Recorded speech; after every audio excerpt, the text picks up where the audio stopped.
नमस्कार दोस्तों, मैं अनुराधा। स्वागत है आप सभी का एक बार फिर से आपके अपने चैनल अन्नू मिस में। तो फ्रेंड्स, आज की इस वीडियो में हम लोग तत्पुरुष समास को ही कंटिन्यू करने वाले हैं। तो जैसा कि पिछले वीडियो में हम लोगों ने कर्म तत्पुरुष समास और करण तत्पुरुष समास के बारे में पढ़ लिया था। आज की इस वीडियो में हम लोग उसके आगे देखेंगे। तो चलिए देखते हैं। तत्पुरुष समास में अगला जो हमारा समास है कर्म, करण और उसके बाद है संप्रदान।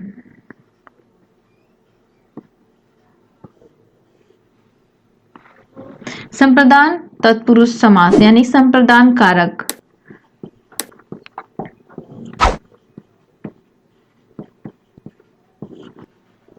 संप्रदान का कारक चिन्ह होता है के लिए। के लिए यानी कि जहां पर किसी शब्द में आपको के लिए कारक चिन्ह नजर आए और उसका लोप हो तो वहां पर हमारा होता है संप्रदान तत्पुरुष समास। इसके उदाहरण भी हम लोग देखेंगे। तो चलिए देख लेते हैं उदाहरण के माध्यम से।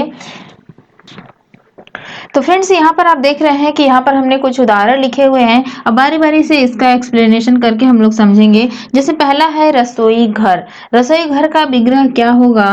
तो इसका समास विग्रह हो जाएगा रसोई के लिए घर। यहाँ पर बहुत सारे बच्चे गलत करते हैं। क्या गलत करते हैं? रसोई के लिए घर को रसोई का घर भी बोल देते हैं। यानी कि जब रसोई घर का विग्रह करेंगे तो रसोई का घर ऐसे कर देंगे। तो जब वहां पर का आ जाएगा तो यहाँ पर आप देख रहे हैं कि का आने पे जो है इसका कारक बदल जाएगा। यानी कि अब ये संप्रदान तत्पुरुष समास नहीं रहेगा। जब यहाँ का आ जाएगा कारक चिन्ह तो ये दूसरा चला जाएगा।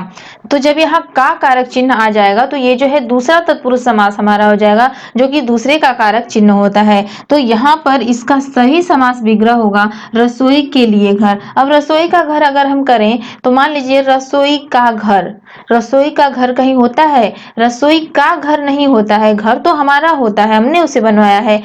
और यूज किस लिए हो रहा है? तो रसोई बनाने के लिए यूज हो रहा है। रसोई जो कि आपका एक व्यंजन होता है, खाने की जो चीजें होती है रसोई, उसे कहा जाता है। तो रसोई के लिए यानी कि जो हमारा यूज हो रहा है तो रसोई के लिए हो रहा है। तो इसका सही विग्रह जो होगा वो रसोई के लिए घर होगा। और यहाँ पर हम आपको बता दें कि ये जो संप्रदान है, संप्रदान कारक, ये आपका उद्देश्य बताता है।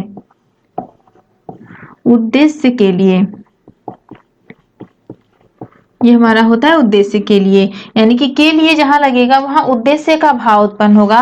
तो रसोई के लिए घर, घर जो है किस उद्देश्य के लिए है? तो रसोई के लिए है। तो अगला हम देखते हैं शिवालय। यानी कि इसका समास विग्रह होगा शिव के लिए आलय।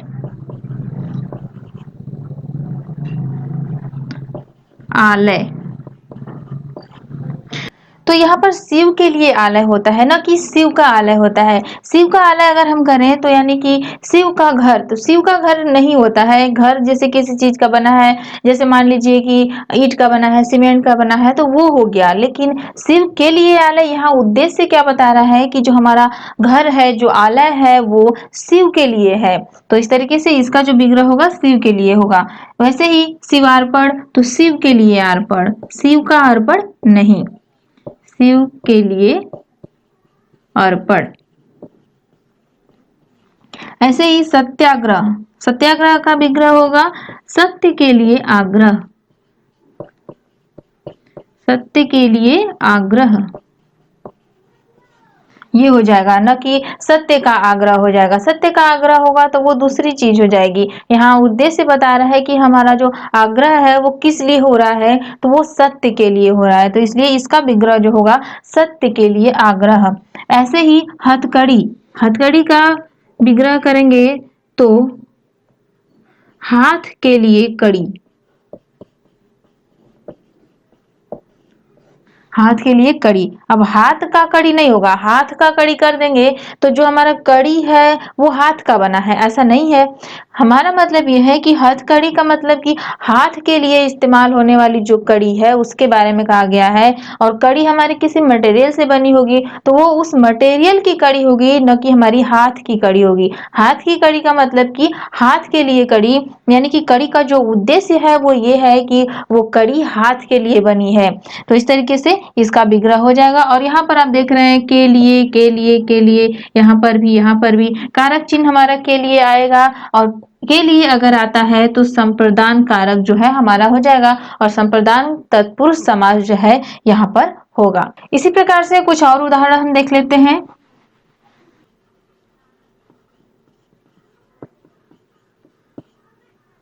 जैसे हमारा उदाहरण है भूत बलि। भूत बलि इसका विग्रह करेंगे तो होगा भूत के लिए बलि, भूत के लिए बलि। अब यहाँ भूत का बलि नहीं होगा, भूत का बलि नहीं, क्योंकि भूत की कोई बलि चढ़ाता है, भूत के लिए चढ़ाता है। यानी बलि चढ़ाने का उद्देश्य क्या है? भूत के लिए, यानी कि जो हमारा भूत है उसको खुश करने के लिए या फिर किसी भी उद्देश्य से, यानी कि भूत के लिए जो है हमारी बलि चढ़ रही है। बलि किसी भी चीज की चढ़ सकती है, बहुत सारे जैसे बहुत सारे जानवरों की भी बलि चढ़ती है, इस टाइप से होता है। तो भूत बलि भूत के लिए बलि, न कि भूत का बलि। ऐसे ही अगला उदाहरण देखते हैं, काक बलि। काक बलि, अब यहाँ पर देखिए काक के लिए बलि, यहाँ पर भी सेम वही कंडीशन है। काक बलि यानी कि काक का बलि नहीं, कौवे की बलि नहीं चढ़ती है। जो भी बलि चढ़ती है काक के लिए चढ़ती है, उद्देश्य क्या है? काक। तो यहाँ काक बलि हो जाएगा, यानी कि काक के लिए बलि। और यहाँ पर भी देख रहे हैं कारक चिन्ह के लिए, और जब के लिए आएगा तो हमारा संप्रदान तत्पुरुष समास हो जाएगा।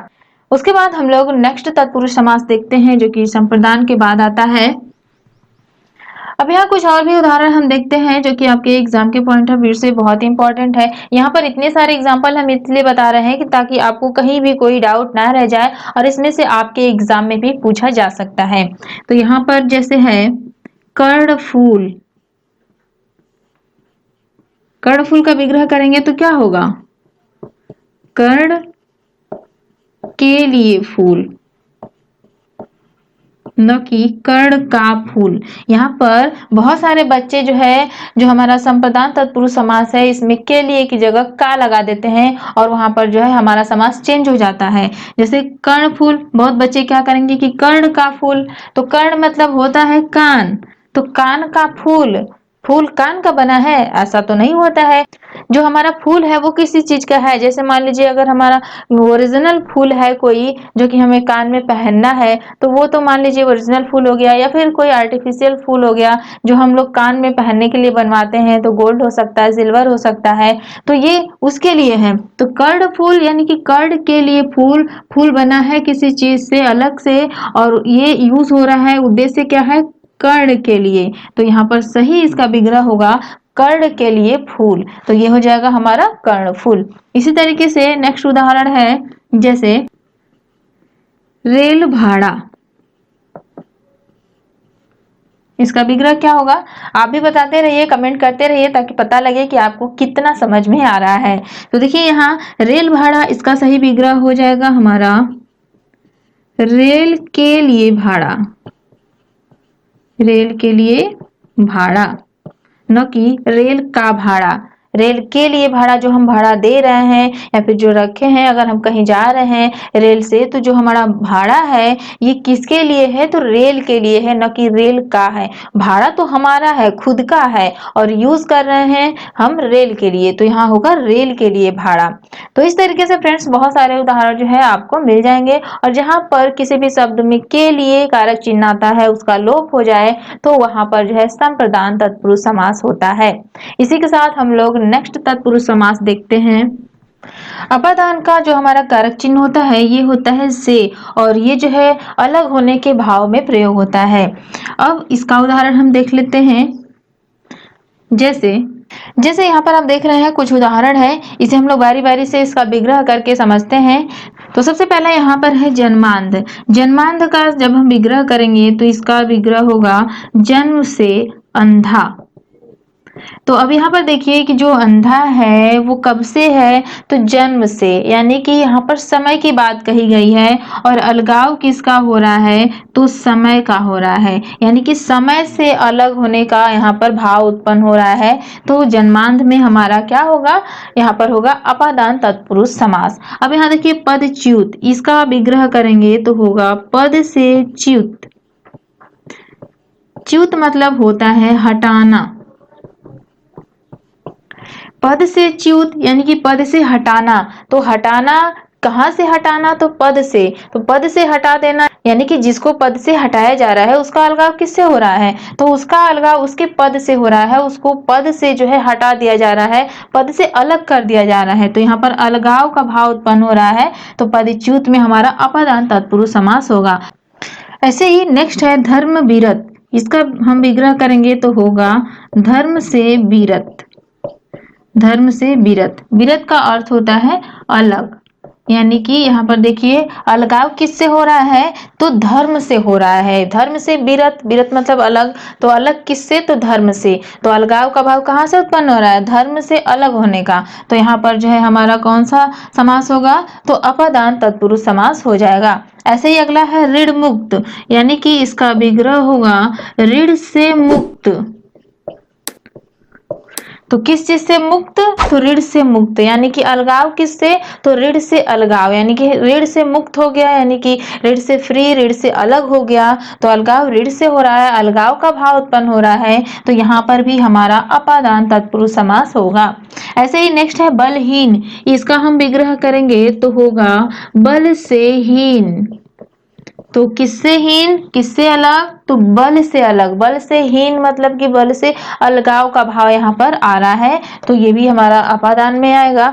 अगला है स्थान च्युत। जैसा कि सेम यही था, पद च्युत, जैसे पद से च्युत यानी पद से अलग, तो स्थान च्युत यानी कि स्थान से अलग। तो इसका हम विग्रह करेंगे तो होगा स्थान से च्युत। च्युत मतलब अलग, यानी कि जिस स्थान पे है उस स्थान से अलग, यानी कि उस स्थान से अलग हो गया, तो यहाँ पर अलगाव का भाव उत्पन्न हो रहा है। तो स्थान च्युत में हमारा कौन सा समास हुआ? तो इसमें भी हमारा अपादान तत्पुरुष समास हुआ। ऐसे ही बहुत सारे उदाहरण मिल जाएंगे। तो जहां पर भी आपको कारक चिन्ह से मिले और अलगाव का भाव उत्पन्न हो और वहां पर कारक चिन्ह का लोप हो जाए, ऐसे शब्द हमारे अपादान तत्पुरुष समास कहलाते हैं। और फ्रेंड्स, अगर आप सामान्य हिंदी की क्लासेस बिल्कुल फ्री ऑफ कॉस्ट करना चाहते हैं, बिल्कुल फ्री में हर एक पॉइंट को बहुत ही डीपली पढ़ना चाहते हैं अपने एग्जाम के पॉइंट ऑफ व्यू से, तो आप इस चैनल से जुड़ सकते हैं। इसके लिए आपको वीडियो के नीचे सब्सक्राइब बटन दिख रहा है, उस बटन पर क्लिक करके आप इस चैनल के साथ जुड़ सकते हैं। और साथ ही साथ फ्रेंड्स, अगर आप चाहते हैं कि इस चैनल पे जो भी अपडेट्स आते रहे, जो भी न्यू वीडियो आए, उसकी इन्फॉर्मेशन आप तक पहुंचती रहे, तो साइड में जो बेल का आइकन दिख रहा है उस पर भी क्लिक कर दीजिएगा। तो चलिए फ्रेंड्स, मिलेंगे नेक्स्ट वीडियो में। Bye bye friends, thanks for watching.